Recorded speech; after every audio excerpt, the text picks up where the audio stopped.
Life certainly has its grace and its challenges. Situations and experiences in our life are consistently requiring us to grow and evolve as spiritual beings. Powerful tools such as astrology can help us see exactly what these experiences are and what we can do to use these experiences as opportunities for our spiritual development.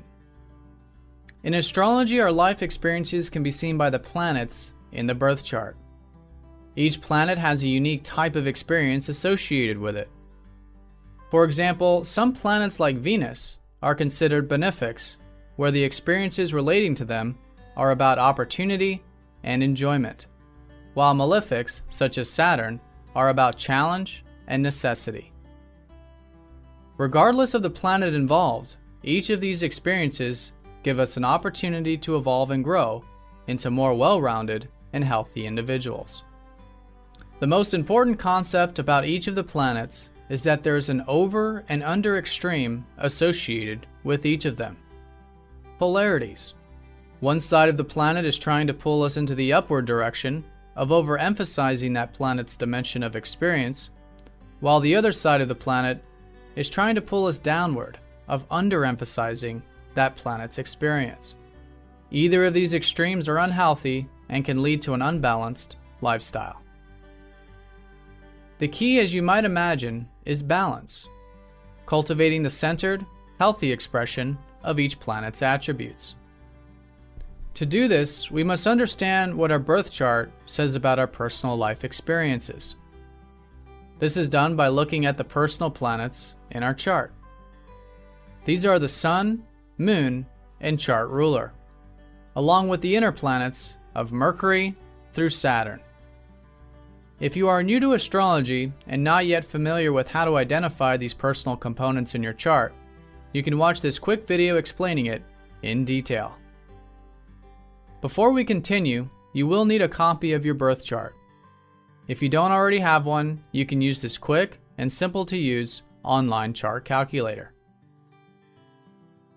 Now, as you know up to this point, each planet has a sign and house placement associated with it. The sign placement shows the qualities of these experiences that we are bringing into balance, and the house, the area of life we are balancing. However, not all signs and houses are comfortable for each of the planets to be in. Some planets are stronger in some signs and houses, while weaker in others. For example, Mars' assertive and achievement-oriented nature is at its best at the top of the chart in the 10th house, or in Capricorn. Conversely, he is not very comfortable at the bottom of the chart, or in Cancer. How a planet is placed in the chart, both in sign and house placement, can show us the natural tendency of the planet to be balanced or imbalanced. In other words, if a planet is placed in a sign and house it is strong and comfortable in, then those qualities will be easier to balance than if the planet is placed in an uncomfortable sign or house. This is known as the sign and house strength of a planet. You can use these PDFs to see the sign and house strength of the planets in your birth chart. Write down each personal planet's sign and house strength, starting with your most personal planets first. The next important thing to look for when analyzing the strength of a planet are its aspects. Like its sign and house placement, how a planet relates to other planets in the chart shows us whether these natural tendencies of the planet are to be balanced or imbalanced. Planets with sextiles and trines are considered easy to work with, while squares and oppositions more challenging. Conjunctions are considered inherently neutral and are dependent more on the planets involved. Like before, start with the aspects to and from your personal planets first, then work your way to the more outward planets. Write the number of easy and challenging aspects next to each planet. At this point in the exercise, you should have a general idea about which planets in your chart are easier to balance than others. This is based on the strength of each of the planets in regards to their sign, house, and aspects.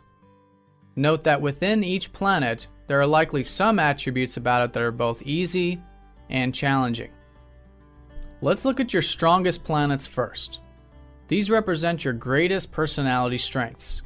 They are great attributes to channel your time and energy into, as they come natural to you and don't typically require extra attention to cultivate in a healthy way. These are excellent qualities that can be easy to continue to sharpen and hone in on. Here's a list of what each of the planets represent to give you an idea of what these easier expressions of your personality are all about. With your more challenging planets, these are your greatest growth potentials and where you can evolve spiritually. Focus on balancing these aspects of your personality. The more integrated and balanced they are, the more goodness you will see for yourself and those around you.